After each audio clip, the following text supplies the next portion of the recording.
Мәселен, сондай грантты жеңіп алған радиоэлектроника және байланыс әскери институтының оқытушысы полковник Нұржан Секерянов.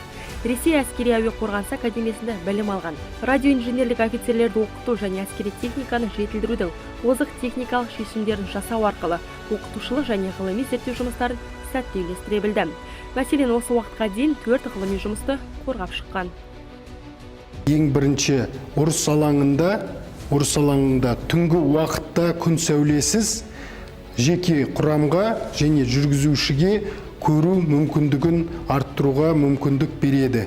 Сонымен қатар бұл құрылғының функционалдық түрде электронды және оптикалық үлкейту, жақындату мүмкіндігі сақталған. Ең басты бұл құрылғыны ойлап табу мақсатым, бұл құрылғы әскери техникада күн сәулесін және жарық қажет етпейді. Сондықтан бұл әскери техникада тұрып, түнгі уақытта жеке құрамның денсаулығы мен өмірін сақтап қалуда септігін тигізеді.